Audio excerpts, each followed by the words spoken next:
Hello and welcome back once again. It is time for the Golden Age of DC Comics 365 Days, where I take this well-loved hardcover coffee table book given to me about 2 decades ago by one of my best friends. This has been surfing my coffee table ever since, providing me with ample opportunities to have comic book shop style conversations, the kind we're going to have here right now today.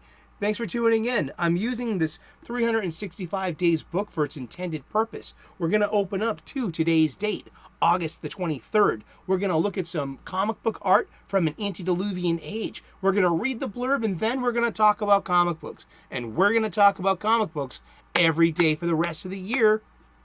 This is a 2004 Abrams publication, written and curated by Les Daniels, Chip Kidd, and Geoff Spear.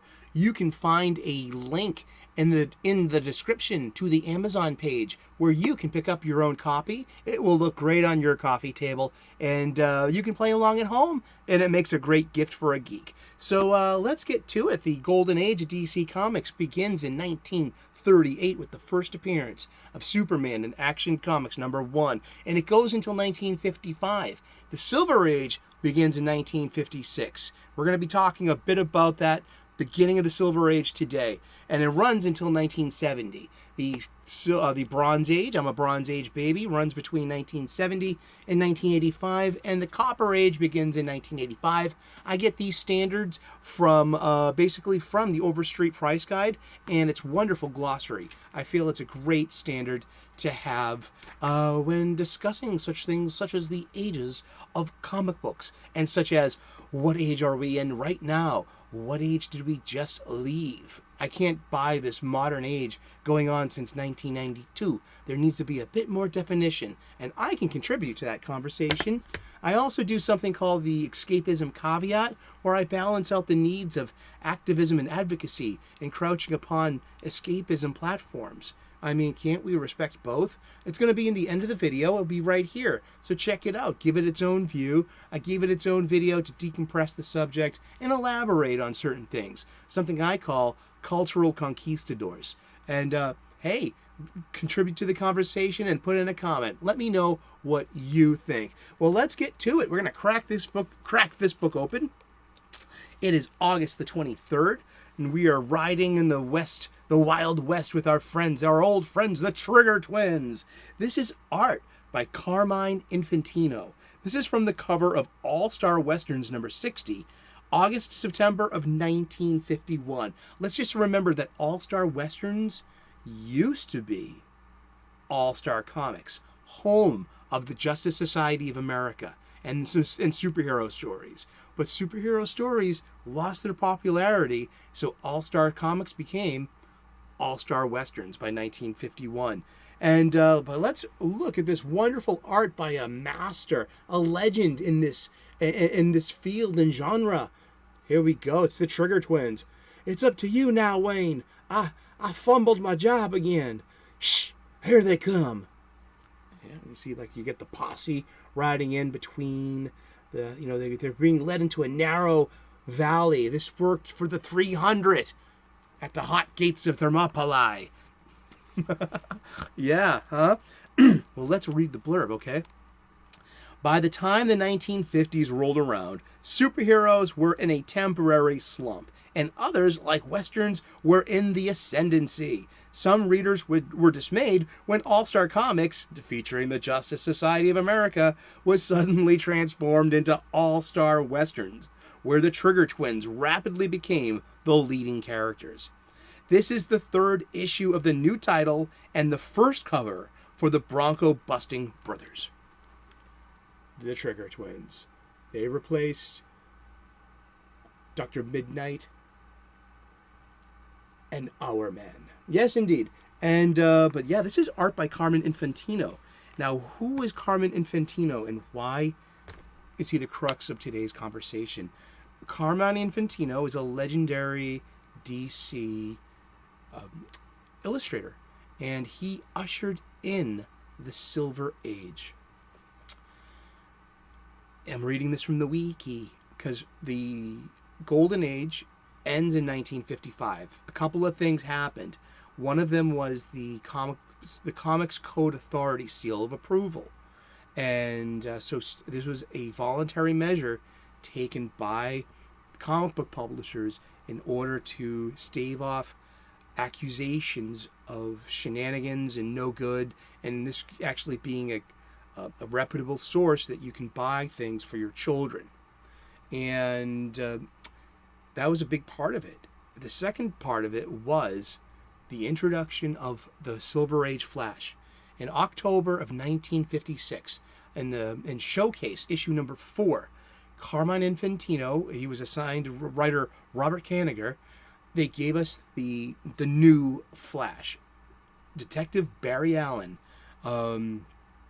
He was a scientist. He was a science hero, but also he was gifted super speed. And the thing about Infantino's legend, he designed that Silver Age Flash costume. It's streamlined, the lightning bolt belt with the head, the full cowl, and the earpieces, and the legendary, iconic chest logo. And from there, too, there are 2 derivative elaborations that Infantino himself designed in the Flash family based on the Flash himself. Originally, when sidekick Wally West appeared in Flash number 110 of 1959, he was a junior version of the Flash, perhaps 11 or 12 years old, and his costume was quite literally a copy of Barry's red supersuit. And during an adventure during 1962 or 63 or so, Barry is supercharged with all this lightning, and he can't control himself, and it unleashes, and it hits young Wally as he's racing to help his mentor, and Wally's suit changes subtly. And the colors go from red to yellow from the waist up, and the logo becomes a little inverted too. Instead of having a yellow hub and a white hub and a yellow lightning bolt, it's now got a red lightning bolt. He's got no hub and a red streak of lightning. So it was a little different. Plus his cowl removed at the headpiece, so now that we can see the top of his hair, which we know that he's a redhead. And so it had the sidekick look that we've come to, that some of us have come to associate with kid sidekicks and their mentors. I mean, look at Captain Marvel and Captain Marvel Jr. Look at Captain America, and then look at Bucky. And, it's hard to say the Human Torch and Toro because they were both literally on fire. So that's good. We're not going to talk about those ones. But also the Silver Age Flash begat in 1963 the same designer, Carmine Infantino, in September of 1963. The Flash number 139 is the first appearance of Professor Zoom, the Reverse Flash. Eobard Thawne, a man from the future who was obsessed with Barry Allen and becoming a speedster hero like himself. But he messed it up, and maybe part of messing it up was his motivation of greed. That his costume is exactly like Barry's, yet the colors are flipped. Everywhere where it's red on Barry's outfit, it's yellow on Eobard Thawne's. There's a black circle with a red lightning bolt, and instead of a yellow lightning belt and sash, he's got red.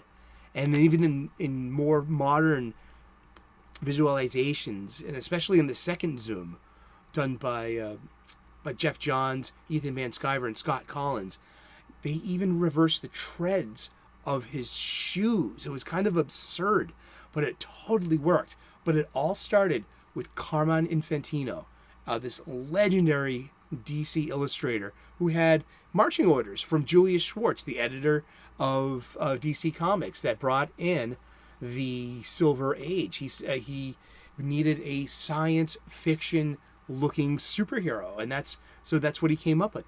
This Flash costume that you pretty much know to today too. It's been tinkered with here and there. You can see great representations of it on the CW The Flash show, which is pretty hit or miss. I watched it for a few seasons, got kind of tired of it, but you know what? It's good-natured fun.